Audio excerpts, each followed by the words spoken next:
Can't hear myself either. Are you sure we good? I can't hear nothing. Yep, we're good. Let me double check real quick. Because I don't hear nothing. I hear you. You can hear me? Mm-hmm. Okay. What's up with me then? Am I on mute or something? I don't know if y'all. Sorry. If y'all can hear me, that's good enough. I don't have to hear myself. I just thought it was a little weird because I couldn't hear me. Yeah, it's coming through Facebook. So, nope, still can't hear myself, but that's fine. I can hear myself. I just can't hear myself through the headphones. It's fine. As long as you guys can hear me. Sorry for the little mishap, everybody. Welcome to another brand new episode of Wealth for Generations. We're on episode number 75. Woo! We're getting up there, Jimmy. We're getting up there. Geriatrics. 75. I've been thinking too, man. I don't know. I think I might have to take a little page out of Big Uncle Habari Live when I hit this 100th. I think I might have to take a couple weeks off and just kind of recuperate, make some appearances, try to promote a little bit, and just have some time to myself for a second. But before we waste any more time, sorry for we're getting late and everything like that, but let's get into the show. First and foremost, let's get a round of applause for my engineer of all engineers, Mr. Jimmy, the Brown Giant. How we doing today, sir? Huh? Say how we doing today, sir? Well, I had yesterday off of work. Today off Nice. of work. And I have tomorrow off of work. You feel me? Oh, 3-day weekend. I called out yesterday, so that's why I had off. You know who to thank for that, though, right? Well, I mean, if you were in a government. Let's thank Zach and the Valley Boys. You feel me? Because let's give a round of applause to Zach and the Valley Boys, the new podcast, the new era. Thank you very much. Yes. And thanks too for letting Jimmy make a little change while he was off. But let's get another round of applause and introduction going. We have our lovely guest to the left of me today, Miss Kylie Chambly. I said that right? Yes. Okay. I was messing with that in my head all day. I'm like, how do I say that right? I'll be always butchering people's names. Miss Kylie Chambly, aka the Virtuoso Educator. Round of applause. Thank you for being able to spend some time with us today. No problem. How are you doing today? I'm doing pretty good. How are you guys? I'm doing great. Awesome. And then I'm just gonna go ahead and do it. My man's running a little late, so we're gonna get it early. But we're not putting nobody on blast. I am. Come on, Frank. Actually, no. I'm sorry. I'll put myself on blast. Pretty much. He got here. Everybody was late. Not everybody. Everybody was late except for Jimmy and Kylie. So me and Frank, we were a little late today. We were a little off. But you know what happens? It happens. The show must go on, though, and we are here now. So I want to give a round of applause to the unstoppable object who has his invisible cloak on right now, Mr. Frank the Tank. How you doing today, Frank? Bless. Thank you, Frank. Thank you. So without any further ado, let's get into the episode. Our first segment of the day, which is Health is Wealth. Wait, Frank's here. Oh, we got another applause. Right? He ran over from the auto shop. He jogged through. How you doing? Miss Kylie, this is my co-host Frank, Miss Kylie. But we did our impressions of you. Did you? Yeah. He was like, how are you, Mr. Frank? He goes, bless. Blessed like always. Blessed. Beyond blessed. Alrighty. Let's get into the first segment since we're on a tight regimen today. Right. First segment is Health is Wealth. The Health is Wealth segment is brought to you by Jessica Marrero and Christina Rose of Elevated Souls. They say that we are here to elevate your soul. You can reach them at 480-269-2649. You can also follow them on Instagram at ELIVE8D_souls. Feel free to reach out to them. They are actually offering deliveries and meetups in the Avondale and the Tempe area. So go ahead and hit them up and get your sea moss and your juices, your earrings and all that cool stuff. Your other jewelry too. They got handmade jewelry, all that cool stuff. But let's see what the ladies have for us today on Health is Wealth. Just a second. My laptop's going a little slow. Like I said, everybody's running late today. Laptop's going late, going slow. CPT. Right? Come on now. What you eating on there over there, Jimmy? Over there trying to make the most quietest chewing. Almost like Drax. And if I eat this really slow, then I'll be invisible.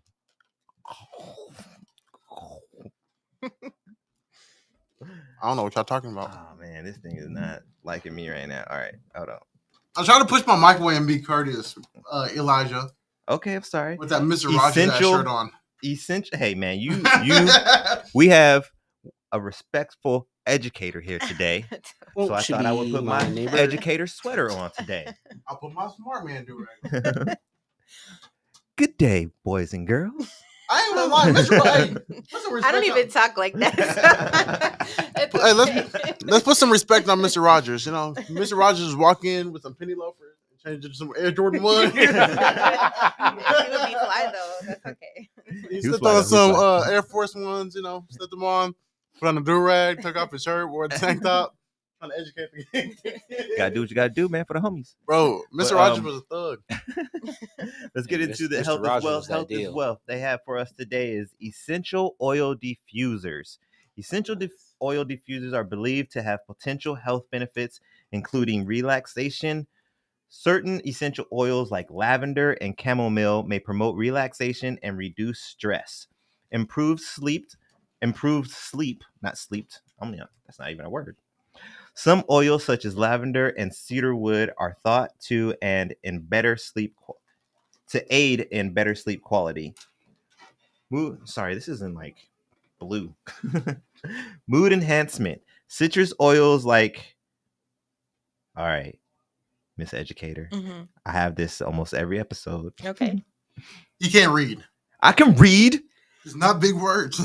Just I have hard time sometimes when there's words that like I haven't seen spelled out before sometimes. So okay. No.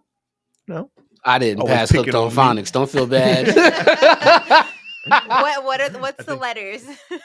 I want to say Let me see it. bergamot. Oh yeah, bergamot. Right? Okay. It just looks funny though. BERGAMOT. I'm like, yeah. Bergamot. That's a weird word. I don't even know if I heard that word before. But okay, we got Jimmy said oils. I got hungry. Hell no. All we heard was burger. That's where I stopped at. He said, is that Monterey cheese that come on it too? Burger with Monterey cheese. What?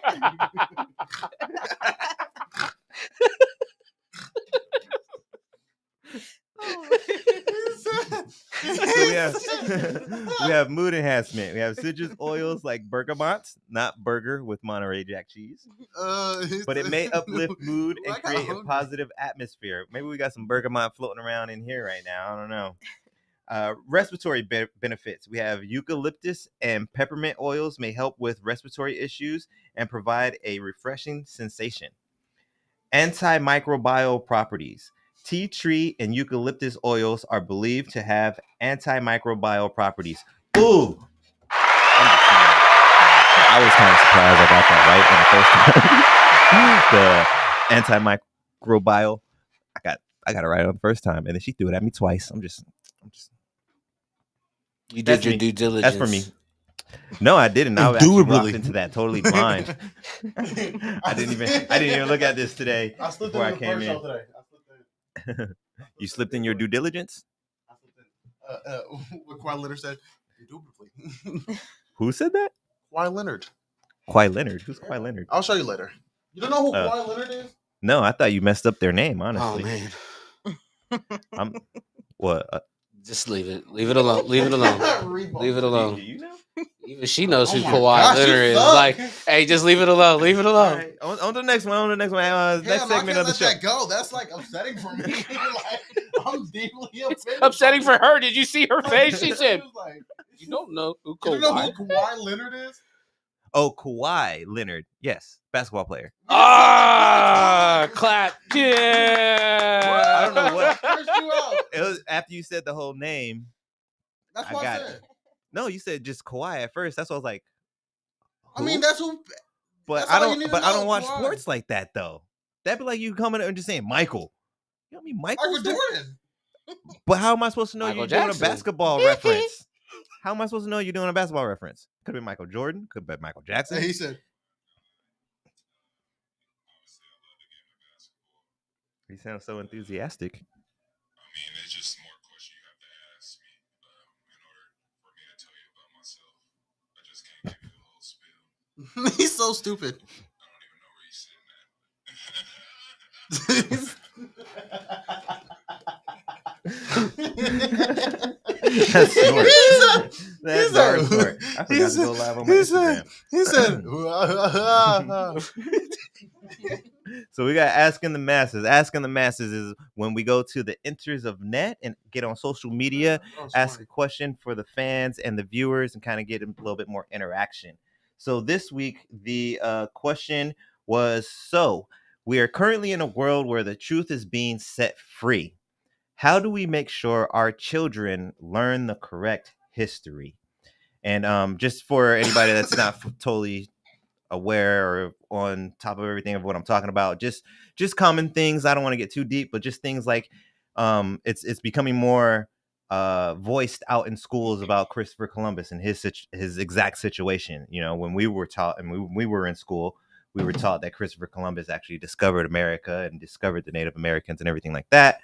But there's things that say otherwise nowadays. So just what are we doing, or what can you guys do, or what suggestions do we have out there in the world that we can implement to make sure that our children, and not just our children but the next generation, because this is wealth for generations, learns the correct history and don't have to go back and unlearn or relearn things like a lot of us and our peers had to do. If anybody wants to jump in, feel free. I'm going to go here and find some people who chimed in on social media. So Miss Kylie or Frank or Jimmy, what do you guys think about the question? I might go a little too deep to start. I don't know if anybody else wants to go. Go ahead, Miss Kylie. Let it out. All right. I mean, the question was kind of for you. Yeah. You know, because I want to hear some suggestions from the sources, you know, Yeah. from the people in the front lines. Yeah. Well, you know, we talk a lot about, especially on some of my podcast episodes, like gatekeeping, and why is certain information withheld from the world or our community or just in the schools. You know, why are we only exposed to certain points of views from a certain group of people, rather it be all encompassing points of views from all people that were involved in whatever it is, whatever topic we're talking about. So as we're referencing, you know, Christopher Columbus, you know, we just passed Thanksgiving. We're talking, you know, even why we celebrate Martin Luther King Day and what we do in relation to having days off and schools being open. But it is all in context of, you know, how is the world, you got to look at how was it established and who established it, and then why are certain narratives pushed through either curriculum or pushed through just the news or whatever it is that we're seeing on media, and why is the narrative in a certain way. And of course, you know, without getting too deep, it is important for all people, for me, of any culture, whatever, to know a full story of a group of people. And you shouldn't have to only accept one point of view. A big topic is critical race theory, with that kind of aligns along with slavery and how we got to where we are today as a group of people, and why are we why are we trying to focus on it now? I don't think it's like a now thing. Of course, there's generations of families and in our families that have fought a fight to have equal rights, to be able to just live on this earth without having constant issues just of walking outside, so why do we not talk about these things in schools, or why as parents do we not talk about these with their kids? I think a lot of people just try to shelter the negative, the violence. They don't want people to be exposed, and then in the schools, you'll hear that certain groups are uncomfortable with speaking on the topics, either because I feel either they're not able to relate, because they don't come from that demographic, or that they may feel shameful about what happened in those past generations. And if it's coming from their lineage, then it's something that they don't want to associate themselves with. So I do feel it is important, for even my children. I'm biracial, but my children, their dad is fully Black, and you look at them, you wouldn't know that they have a percentage of white in them. But it's just really important to understand, to know who you are as a person, and why the world is how it is, and by sheltering people from that, or withholding all the information from that, is not doing any service to anybody. And you actually kind of get stuck into the systems that they're trying to push you in. So to be for generational wealth, you have to know a full story. You have to know exactly where we're coming from, and in order to do better, to not repeat the same mistakes, to and then to be able to basically just live normally like everybody else can, without all these issues. So that's kind of my take on it. Well said. I agree with pretty much everything you said. And I know in this area and in this environment, we do try to promote Black as much as possible, because looking in the mirror, I want to help me first. Right. That's what for me, it comes to me first. But I want to just reiterate again that this is for generations. This is not just for my kids. This is not just for little kids who look like me. This is, like Kylie said, this is something that should be taught to everyone. Just for once, just so we're all on the same page. Like, if you think about it, like how much less hatred there would be and disagreements there would be if everyone did have the same type of knowledge. I mean, not to make it sound like we should have the same type of knowledge, but if everyone was exposed to the same type of opportunities to gain the same type of the knowledge, I guess would be the best way to put it. Because I don't want to make it seem like everyone needs to learn this. Yeah. but you got anything, Frank or Jimmy, or? I would just kind of like tag on to what she just said. Like the one thing, especially with you being an educator, is I feel that for our next generations, that it shouldn't be the first answer at face value. You should want to dig into why they gave you the answer, so that way you can make the best decision for your life. Because if we were always taught growing up one way, we see it that way. But now that we see things are different, we are now interested as older people to find out why I was told this when I was younger. So if we're talking about generations and our kids, we should tell them why you should search for these things. A lot of times we see a kid give something and then they search only that.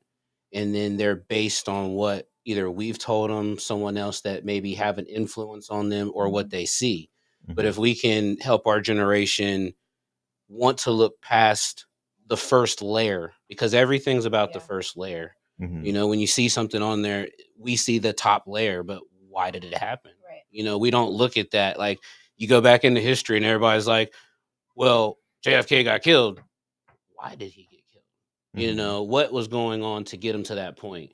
Or same thing with Christopher Columbus. Like, okay, we talk about he came over, and I'm from Columbus, Ohio, where they had a replica of the ship. And now that I'm older, I go and look at it, and like, you start to think like, oh, well, this is cool. It's Christopher Columbus ship. But then like, now I'm older and I'm looking at it like, those were like where they kept the people down underneath and the shackles. Like, now it's more like, okay, there's some different answers that we now know. So if we tell our kids like, hey, this is what they may say, but if it interests you, dig deeper. And then make a decision for yourself. So that way it gets back to, as they grow up, they can say, hey, my parents were told this, but they taught me to do this. Right. And then find out the truth for myself, because we just take everybody else's word right now. And then now that we know that word was not fully true, now we have more questions like, well, why did you lie to us? Right. Well, why didn't you have someone to tell you, hey, look past that? I feel like if we teach our kids as they're getting older, because kids are freaking smart. Yeah. You tell them one thing at 3, they come to you at 7. Remember when you told me this? I'm like, damn, you understood that? Yeah. But now it's like, you got to tell them, like, okay, this is why I'm telling you this, and this is the reasons and the backing behind it. Now, if you're skeptical, go look it up. Right. There's enough information. There's enough sources out there for you to find what you're looking for. Yeah. So, yeah, I'm sorry, that just That's okay. led into like a lot of things, but that first initial like information that you're getting, right? And you know, I'm gonna stay on topic because this is where what we're talking about is, you know, even in some of the curriculum that you're receiving like in schools, and it just bothers me. From face value, you open a history book, especially in middle school, the very first thing about African Americans, you're noticing it talks about slavery. But that's of course, and you hear that all the time, it's we don't start from slavery, and you know, we come from a world of kings and queens, and all, just like every subgroup does. Everybody has royalty within their ethnicities, within their culture. So why here in the US is African Americans or Black people only shown in that light initially when we're learning about the culture and how we have arrived here, and you know, all the pre stuff before. And if you watch any documentaries that have came out this year, last year, some really good stuff, you know, you'll learn all of these contexts. And so you made a good point, like the very first thing you learn about a topic, you know, you kind of think about it, but then if you hear something different as you get older and you reflect back, like when you were a child, like, oh, you know, I was told this, but it's actually this. So the question is, you know, in education, we want kids to think critically. Like critical thinking skills is a high like component of education. So why is it that we want them to think critically, but when we come back and they're asking questions and kind of challenging the information, then you don't want to give them the other half of that information to let them make a decision? Like, where do you fit in line, and how do you really feel about this topic without knowing the full face value of every component of it? And so of course, I mentioned this in my other podcast, like everything is age appropriate, so you don't have to show things and show graphics and all of the terrible things, but it is still important to know and understand those. And I saw another person on social media, you know, he teaches about lynching, but he does it in a way where instead of it's the full graphics of a person hung on a tree, he has it he has it up, but the person that was hung is blocked out, so you can't see it. But you're now focused on the people that are there watching the lynching. Like the fact that people were viewing it, yes, it was a spectacle. And so it gives a very different perspective, even when you see that same image side by side. Okay, so like, what is the focal point here? Is like, okay, now you're focusing on that person that was hung, right? And you're talking about that versus you're now focusing on the people that are watching and engaging. And you could kind of associate that like with witch trials and kind of all of those things, right? It's very interesting when you look from different perspectives and points of views. And that's why I say it's really important that we open the point of views. You allow different points of views so you can see. That's when you do research, when you study, when you're doing any topic, you have to have multiple resources. You don't just take one. And certain systems tend to just feed you one, so you only know and believe one thing until you're exposed to something else, and then now you're like, oh, backtracking. yeah. And then you wonder why you have issues now and all the things that are happening now. I think just we're in 2024 and everything is so in your face, very easily accessed. Like all this information was available before, but now it's like you can find all things. And I think that's where people are like, oh, now it's a challenge more. No, it's not. Like now it's relevant and now you're seeing it. And so we can address it. address it more I feel at like the face people value. who are going to think it's a challenge are the ones who are going to be like, well, no, we need to stick with the curriculum that was provided for us and do what they tell us to do. That's who it's going to be difficult for, because then you're going to get people like me. It's like, well, Miss Chambly, I noticed that yada yada yada and da da da da da blah blah blah. My mom said, and then I double checked on YouTube and I watched this guy, this guy, and this guy, and they all said the same thing about it. Yeah. And then it's gonna be difficult for those teachers who, and then frustration comes from the lack of knowledge. Yeah, exactly. So if you don't want to get frustrated of why they're asking the questions, you do the research as well. Exactly. Right. So, as an educator, you mean, as anybody, like, you know, or just if any like, kind of wisdom to the generation. Like, especially like when you're talking to someone, if they come back with a point, if you haven't done your research, the reason why they're going to get frustrated and you're going to get frustrated is because you have that lack of knowledge. And if you know, like, you could say, from this point of view, it's this. From this point of view, it was this. It was because of this.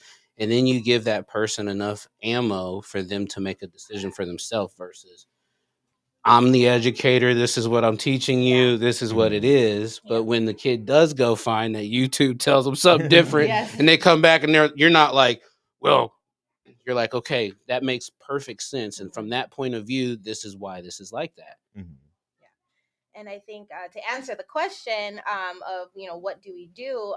People all over the world, they just take different approaches. And I speak on, if you are a person that has to rely on public education because you can't do public school or you can't homeschool, any of those things, you still as the parent have to kind of teach your children from whatever culture you are in, but teach them about your culture, about the positives and negative things that have happened, and kind of coach them in ways to, really just be knowing of the world, and not just focus on the side that is just learning. Don't count on the schools and whatever setting you're in to do the training of a specific culture. And especially if you're with of that culture, you need to be able to explain all the positive and negative things that has happened in the history, in order to help your children understand to both contexts. Definitely. Like my children, I was in I helped lead a small private school, a small charter, and it was geared towards Black and brown children. But, we shed light on all the positive and negative things. And my kids, they're only right now in 5th and 3rd grade. And my daughter, she knows about slavery. She knows about kings and queens of Africa, but we learned all of that because it was embedded within her the curriculum at her school. But also, she learned about that. She was attending the same one you were teaching. Oh, okay, cool. Awesome. That's cool. So she learned all of those things, and all the students did. But then we do the same for all the cultures. It's not, for example, and I know you all know, Anne Frank. We learn it in high school. Like, we learn it in school. Like, that is like a big character from the Holocaust that we know. We kind of, for me, I really enjoyed reading her book, her story. And it's like that, through that tragedy, you learn something of like the willpower and this and that from this little girl that's going through this terrible situation. Right. But you think in context, why is that not shed through other cultures? Like, we don't have, I don't There's can't probably recall some a type book. of Anne Frank Right. from every situation. Yeah, exactly. So why are we only shown in positive, and then it's pushed right in one direction or the other for a specific subculture? And so, you kind of just think about those things. So it's like there's positive and negatives in every culture around the world. And so if you're going to talk about one in one way, you need to talk about them all in one way and be able to share that information. Your kids need to know that information. Definitely. And actually, the first installment, or the first person to reply on the social media, said exactly that. What you ended with is, it kind of starts at home. So we have a old guest, now pretty cool friend, Miss Mika Bell. She chimed in and said, teach them at home like always. So I assume she's always kind of incorporated some teachings at home of their culture and what have you. We had another, the Mr. King of Habari himself, Mr. Damon Dip. He said homeschooled. Oh, wait a second. Oh, he didn't really. Well, he was saying that homeschool kids, unfortunately, sometimes get the shorter end of the stick. Who was another person that chimed in? Oh, your buddy? He's pretty consistent, man. Shout out to Chiefs of the Sal. South. Shout out to Shout Sal. out to Sal. Crazy ass Sal. But he had a little bit more tame answer today, or this time. He said we have to rewrite a new book on real United States history, Yes, which I agree with. Yep. But that's probably gonna be a hard move to get that done and pushed in. You don't think so? It's not hard to make a book. What it's hard is to get the publishers to publish it. Yeah, that's what I was gonna say. and Make it and get it print into the schools. Yeah, and then the school Yeah. selection. We can probably get it into you can make some it. library somewhere You can somehow do and it, get it yeah. made, but Mhm. actually getting it into the school curriculum and all Yeah, that. there's a rigorous. I talk about that too. There's a rigorous process of how schools select curriculum, but at baseline, it has to align with the standards that are being taught in that state or in that city, and then just how whoever is reviewing that process, that they like the book, they feel like it's fitting. But if the narrative is pushed kind of how we're seeing it across the US with book bans and all of those things, you're probably not going to get them in certain schools. Yeah, definitely. Especially not but Texas. I still think the book needs to be made because once Yes. it's made, people can read it, and then Yeah. you have the resource. Because like you said, there's gonna be those people who are just curious. Yes. And they'll be like, oh, what, a new book, a new Yeah. history on Mhm. United. Let me just check this out. Yeah. And then boom, spark. So that's gonna wrap it up though for Asking the Masses today. We're gonna get into our next segment, which is the wealthy wisdom, and that's gonna be more of the interview segment of the show today. We're gonna get to know Miss Kylie a little bit better. Let me jump down here real quick and let me get the official introduction for you real quick. So we have Miss Kylie Chambly, aka the Virtuoso Educator. She is founder, owner, CEO, and lead consultant for the Virtuoso Education Consulting Services, which offers event planning services, administrative or secretarial supports for small businesses, organizations, and provides the educational world with culturally responsive resources, curriculum, and trainings. She is originally from Wisconsin. She moved to AZ in 2020, right? In 2020, she is mother of two and has been an educator for 10 plus years. Let's get a round of applause for that. Thank you for being out there in the front lines for us. In various K through 12 classrooms, she has had administrative roles. She received a bachelor of arts in vocal music from the University of Wisconsin Parkside in 2013, and a Master of Arts in Education, Curriculum and Instruction and Administrative Leadership from Alverno College in 2020. She has a unique educational and professional background with experiences in restaurant and catering businesses since the age of 9 years old. Event planning, a self-taught baker, and a former vocal music educator and high school family and consumer science teacher of 5 years. Girl, you can sing. Mm-hmm. Might have to get you come bless us with an event or something. I want to start doing my open mics again. Okay. Kylie believes foundational education and skills are essential to build generational wealth for our families, regardless of the environment we come from, live in or learn in. So that is our special guest for today, highly decorated educator, veteran educator here. Let's get into some questions real quick. So we're gonna skip those ones because we're kind of short on time. Do you have any childhood memories connected to your profession? Oh, all of them. Yes. So actually, my childhood is the reason why I got into education. And a lot of people are like, "Oh, you say this?" I'm like, "Yes, I say this." So long story short, I didn't feel that I got as much parental support, specifically from my mother, in my education. And it's not that I needed help or all those things. I did pretty well for myself in education, and a smart enough student, I guess. But I did choir and I did music and all those things. And it was kind of like, unless I had a solo, unless I had like something that was like directly focused on me, like my parent wasn't there. And it bothered me. My dad was present, and other members of my family, but it did kind of like bother me when I was a child that, I didn't have this one person here to support Especially me in my when educational when goals. it's gender And to gender, I feel like it's a little stronger. yeah, Like if I was the son and my dad wasn't there, Yeah. and being the daughter and your mom's not there, Yeah. it's a little. it's a little touchy, right? And so and that kind of tracked all the way from my younger years through college, and it just like really bothered me. The other thing that really led me into education was my music background. So Mhm. I've been in choir since elementary. I've been singing since I was little, but then I did musicals and theater and stuff when I was in middle school, and then a bunch of choirs in high school, and then I went to school for choral music in college. But just all of those, but all the music teachers I had, they Mhm. were amazing.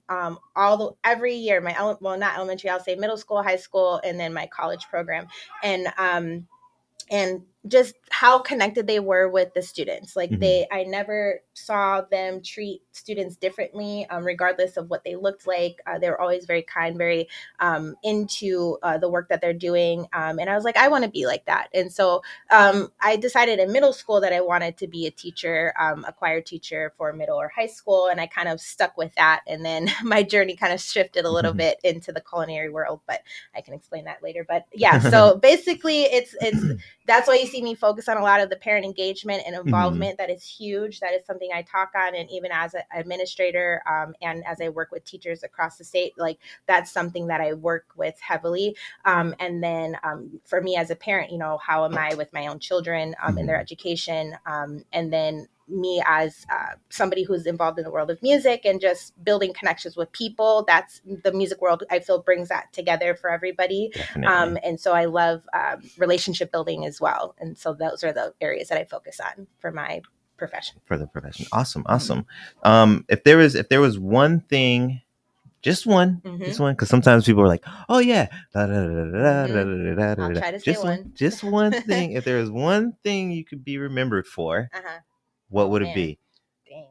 I know it's hard, right? That's why I like it, because it makes you think. I would just say, honestly, being able to build a relationship with you, our relationship together, I think. You mean just in a general sense, just building relationships? Yeah, just being able to support somebody and being empathetic and being able to be a human to another human. A good support system. A good support system, yes. So that relationship building, I think just people knowing me, I get positive feedback all the time. It depends on the context in which you know me, but I don't. I think it's very rarely you'll have people that are like, I don't like her. So I think it's just I'm a personable person, and I think just what to know me for is she helped me. She helped me in some type of way. That's awesome. That's a good one. Yeah. Humanitarian at heart. Sure, I guess. It's so funny because I'm like, I don't like people. I say it all the time. No, we all get it. We all get it. Because I feel like I feel like what you're saying is also for me, it's part of my purpose. I feel like I'm here to help some way. I haven't figured it out what. Right. Gladly you figured it out. Yours is an education and the type of education that you're interested in. I haven't fully figured out exactly what mine is. Maybe it's this. Maybe it is this. Maybe I'll take that break and redefine everything and be like, that was it. That's what I was doing. That's why I did this. But yeah, it's just kind of funny that we both kind of feel that way. Yeah. And I just kind of want to be remembered the same way as a helper, and people need that out in the world. Definitely. People need, especially right now. So if there was a book or a public figure that you'd recommend to any entrepreneur or just anyone because I know you're big on relationships, so just anyone in general, I don't want to limit you to entrepreneurship, but if there is any book or public figure you would recommend for someone to just help with life.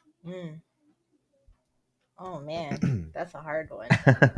There's so many, and the funny thing is that it doesn't have necessarily have to be one single one, but you could be like, oh well, this book is good and these two people you might want to look into. Oh,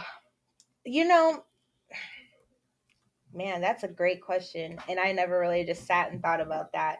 I think that's just because a lot of different people influence me in the way that I think upon things. I really hate to sound cliche right now, but it is MLK weekend. And I would have to say, even someone like MLK or you can even go as far as like Michelle Obama, like people that really like care for the people, and actually have a vision of positivity, and really they're giving you the answers, like these are the things that are going to help us be good as people. And I kind of fall back on those principles, like why are we just not kinder to each other? Why are we looking at people for face value based off the color of their skin instead of knowing them as a character, as a person, and then judging them afterwards? We have all of these things that kind of make us be so negative towards each other, and I feel like these people try to impose the positive about each other, and be family and be community and things like that. So I think for me it would be on the lines of those types of people, just the humanitarians, and things like that. And I will say, you said a book, and I know it's kind of like subtopic, but The Immortal Life of Henrietta Lacks. I don't know if you guys have heard of it, but it basically sheds more familiar, so Henrietta Lacks is actually led into cancer research, and she is an African American, and they talked about how her cells were a lot of clues into why certain groups of people get cancer or don't get cancer, but it sheds a lot on the Black community, but it also sheds a lot on the humanitarian and the science side of cancer and things like that. So it just, for historical purposes, that is a really good book to reference, and I learned a lot from that, and kind of opened my eyes into how things for certain cultures of people are so much different than others, and how we are used in science and in that field, and she digs into that kind of stuff, like how we were. Interesting, because I feel like a lot of people, except for maybe like Tuskegee experiment, that wasn't been brushed across when we were in school, but I feel like a lot of people don't understand the type of testing that was done on our people, with syphilis and things like that. Like, so just to do your research and due diligence. Your due diligence. So, thank you, sir. The person I try to use it at least once an episode. Due diligence. Yeah, I can't think of the person's name who wrote that book, but just people like that are just shedding light, and then trying to just expose the good and the bad in certain situations, and that book does that. And then I refer to MLK. Just be a human, like be a person, like just be nice and kind. There's only one race, people. Yes, the human race. The human race. Yes. All right, well, I'm sorry to cut it kind of quick, but that's going to be it on the actual interview part. Okay, no problem. But we got some more Wealthy Wisdom part B, as I like to call it. And being that you are an educator, and I'm just going to start early. I'm going to just put it out there. I don't really care what anybody thinks. Next month is February. We're almost there. And if you know what February is about, then you're going to understand my next move. And if you don't know what February is about, then, man, you need to do your due diligence. I didn't even hear what you said. I'm going to use that excuse from my manager. Why are you calling out today? Shit, it's Black History, my bad. Remember Montgomery? It's a holiday. I got the day off, homie. Better call Hector. Sorry, I didn't mean it like that, but I kind of did. Why aren't you coming in here Monday? I'm tired of all the white people coming up to me at work talking about some Wakanda forever. Oh no! Leave me alone. Why was I about to really do that though? I was about to be like, guys. I told my coworker, I was like, damn, I want to hire me for Halloween. He was like, hell no. You could be Black Panther though. They go like this. Wakanda forever. Nah, he's what's his name? He's He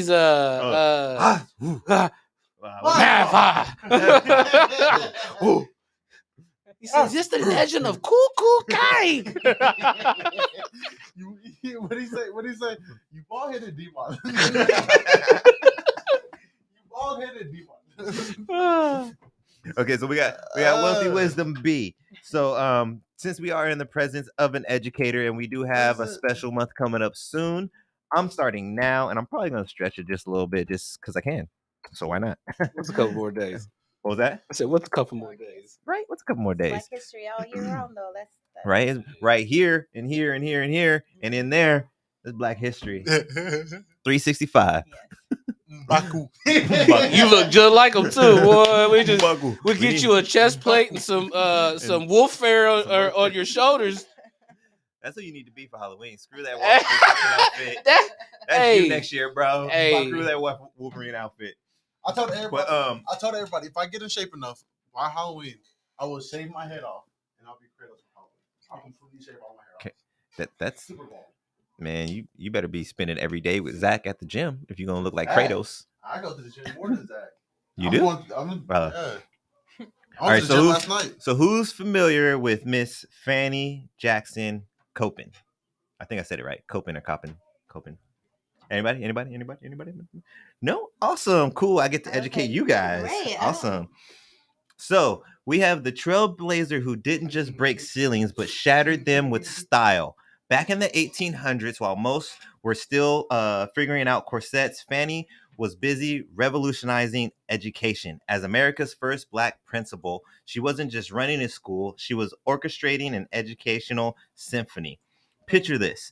Fanny, armed with passion for women's education, turned her school into a hotbed of knowledge and empowerment. It wasn't just textbooks and lectures. She threw in a dash of industrial work because why stop at brainpower when you can have some brawn too? But Fanny wasn't just about equations and workshops. She had an artistic flair too. She transformed her school into an art gallery showcasing the masterpieces crafted by her brilliant students. Moreover, Louvre, I'm hoping I'm saying that right. I even had to do the pronunciation on that one because it's a French word. But Louvre. Moreover, Louvre, Fanny's Academy, was a place to be for avant-garde education and creativity. And oh, did I mention her mission to hook her students up with top-notch jobs? Fanny wasn't playing around. She wanted her graduates to conquer the professional world like champions. If education was a sport, Fanny's team would be the reigning champions. Fast forward to 1926, and they decided to name a teacher training school in Baltimore after her. Not just any school, but Copen State University, because Fanny wasn't just the principal, she was the queen of academia. So, the next time you stroll through the hollowed halls of Copen State University, tip your imaginary hat to Fanny Jackson Copen, the educator, the visionary, and the woman who made breaking barriers look like a walk in the park. So, are you familiar? Were you familiar? I was not, and now I'm like mad that I wasn't. Yeah, I need to do. I some educated more an educator. Yeah. I got a question. Yes, sir. Is that where they get Fannie Mae? No, I was actually talking to my mom about this, and she's like, "Fannie Mae? Is that what you're talking about?" I'm like, no, it's somebody else actually. But they said, "Oh, because they get it's an education," but they said we gonna use Fanny's name. You notice how they took her name off the front though? They ain't have. It's not Fanny Copen University, right? It's Copen. It's just Copen. It's Copen. Yeah. Okay, so we got number 2. Is anybody in the room familiar with what? You wonder why I was laughing earlier. I'm sorry. This dude here. He posed like a G though. Hey, they both are. They up there gangster. Hey, they both stopped and looked and was like, "Hey, photobomb." I'm sorry, but the one up front, that he got some Jordans on, don't he? Look at it. He's just look at him. We got everything. Man. All right, I'm sorry. So, is anybody familiar with Mary McLeod Bethune? Bethune? Am I 2 for 2? You might be. I don't. Thank goodness I went old. I didn't do anything recent, so because I was like, the idea was I wanted to present some people that people weren't too familiar with. I was thinking maybe you, just because you are educated, you're gonna know more than the average person. But I did actually pick these because I was like, I didn't know that myself. Let's all learn something. All right. Let's all learn something. See, we would say that he's a student that's not focused on the task at hand. Definitely not. Hey, I don't get paid to do this. If he could, he'd probably be up in the halls right now. Right. Looking in other classrooms. Hey, can I go to the bathroom? No. I'll be back in like 30 minutes. I'd be that teacher though. That's like, all right, you can go to the bathroom, just grab that 25-pound dumbbell. That's fine. Get ready to meet Mary McLeod Bethune, the powerhouse who not only rocked the 20th century, but did it with flair, sass, and an unwavering commitment to education and civil rights. Born a mere decade after Civil War wrapped up, Mary didn't just enter the scene, she burst in like confetti at a celebration. First off, let's talk about education. Mary wasn't satisfied with just being a teacher. She went full-on boss mode and founded a boarding school. And guess what? That school didn't just stay a boarding school. It evolved into the powerhouse known as Bethune-Cookman College. Moreover, Hogwarts. Mary's institution was where the real magic happened. But Mary wasn't just about textbooks and chalkboards. She had a political game that could give Kobe Bryant some butterflies. When it came to civil and women's rights, she wasn't taking a back seat. In fact, she was driving the whole dang bus. And let's not forget her role in boosting voter turnout. She basically turned voting into the coolest party in town. Now, picture this. Mary, the trailblazer, not just rubbing shoulders with politicians, but becoming the highest ranking Black woman in government. I mean, probably before Michelle, of course. And Kamala, I think I always mess up her name. Kamala, right? Is how you say it? Kamala. I always told you I always mess up her name. But shout out to them as well. But this is the foundation right here, Miss Mary Bethune. Yes, sir. Almost? Or now? Yep, she snagged the Director of Negro Affairs position at the National Youth Administration, appointed by none other than President Franklin Roosevelt. So Superman, Batman, Wonder Woman, who? Mary's got her own League of Justice. And if that wasn't enough, from 1940 until she rocked the mortal coil in 1955, Mary flexed her civil rights muscle as the vice president of the NAACP.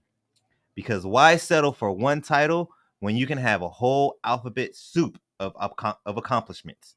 So the next time you're feeling like you've got a lot on your plate, just remember Mary McLeod Bethune, the woman who juggled education, politics, and civil rights like a pro, and still had time for a killer power pose. Bow down, world. Mary's legacy is still schooling us in how to be an absolute legend. And that is Miss Mary McLeod Bethune. Two educating women that I picked because we have an educated woman today with us that helped pave the way for a lot of things. Not just for female or Black or any specific gender or race. Man, did you hear them dates? Did you hear those dates? 1962, 1800s. Like, they paved the way for everybody. So let's get a round of applause for Miss Mary McLeod Bethune and Miss Fanny Jackson, right? Hold on, I'm sorry, I don't want to say her name wrong. I want to Fanny Jackson Copen. Yes, but that is going to bring us. We building, boy. Not yet. I didn't even finish my sentence. Okay, go ahead. Then. That's going to bring us to. I was ready this time. That is going to bring us to our final segment of the show. And you know it. I know it. It's my favorite one. It is... We building. All jacked up. Wait, what episode we don't even do that one together. 75 is I always mess it up. 75. 75? It was like episode 50 when he finally got it right. Now Out of we're all of them, there's like maybe 3 times we got it right on point. There's one more time. What? It's time for We Wealthy Building, boy. So We Building Boy is a segment. We Building Boy is a segment dedicated to entrepreneurs and business people. But today we do have a special guest. So without any further ado, I will be giving Miss Kylie the floor so she can represent the Virtuoso Educator, talk about any contact information. If you want to get in contact with her, you can bring up any specials or any events.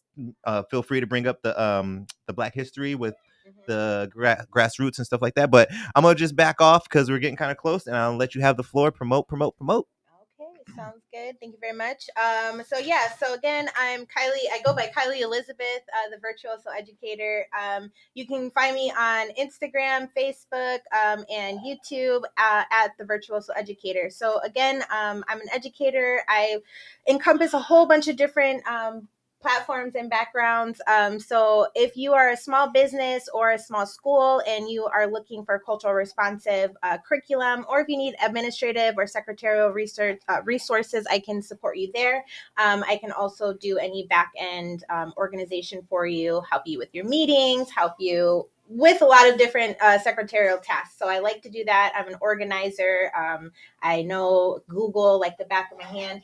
And so I do that. And the other main piece that I offer through my business is event planning. So again, I've been in the catering world since I was 9. I used to do weddings, parties, all the things ever since I was that age. And so I really love doing events. So I host, help facilitate in partnerships with organizations. I do a lot of events. So this year I am hosting our 4th annual Grassroots Black History Month celebration, which is located at Grassroots Bookstore and Afrisol Marketplace, which is 1145 East Washington Street. That will be on February 17th from 12 to 4. I already have about 35 vendors. So Nice. come out. We're doing performances, music, people speaking to the community. I do have a sign up on my website and my link tree. So it's the same, the Virtuoso Educator. So if you need help with facilitating your vending events or a small party, or just, kind of organizing how to put these processes together, I have services to offer that as well through my organization. Awesome. Amazing. We've got a lot going on. So just real quick, can we get the contact information dropped one more time? Yes. Okay. So I have a link tree. So it's linktree / the Virtuoso Educator. That will find, you'll find all of my links there. But it is Virtuoso Educator at gmail.com if you want to email me. And then my Facebook, Instagram, and YouTube, you'll be able to have the links to all of those various pages. All righty, there we go. So if you guys are anxious to get a hold of her, I wanted to make sure that she dropped the contact info again. If you need to go back, I know there was quite a few things going on she's got going on. Feel free to go back and listen to if something sparks your interest. But more importantly than anything, make sure you make it out to the Grassroots event, because that's going to be an awesome one. And that one's February what again? I'm sorry, 17th. February 17th. And then would it be possible to mention the gathering too? You said that's in. Oh, yes. So I partner with Art Acres or Archwood Exchange, which is known in Phoenix. So we support a lot of Black-owned small businesses. And on next Saturday, so January 20th, we'll be at the PBC Center from 5 p.m. to 7 p.m. We do have a RSVP, but this is for any small business owners, any vendors, any supporters, or people that just want to know more about the organization. With Acres and Archwood Exchange, you're more than welcome to come to this meet and greet. It's our annual meeting. We're going to talk about, all of the good things that they've been doing in the community and all of our upcoming events.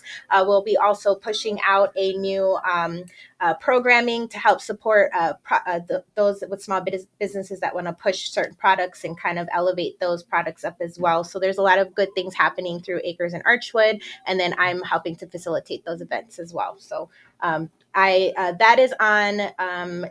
You should probably look for that on the Acres Exchange or Archwood Exchange websites. Those are listed there. Okay, awesome.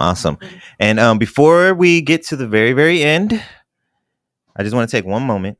We're going to take a moment of silence, give respect for this weekend, because it is MLK Day weekend. So we're going to have a quick little moment of silence for Mr. MLK. I made the screen black for him. You motherfudger. The stream wasn't off. It didn't end. It was just fade to black. Moment of silence. I made the screen black for him. Well, I mean, it is a moment. You know, how long is a moment really? What?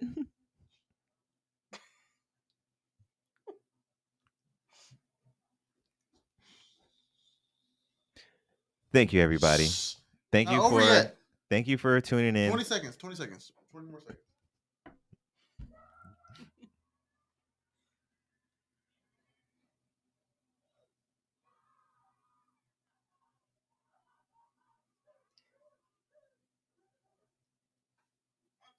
I have a dream. I was wondering what you're doing. I'm like, you messing up the first time. You've been on me about time all day, and now you're like, hold on, wait. You got to wait some more time. Alrighty.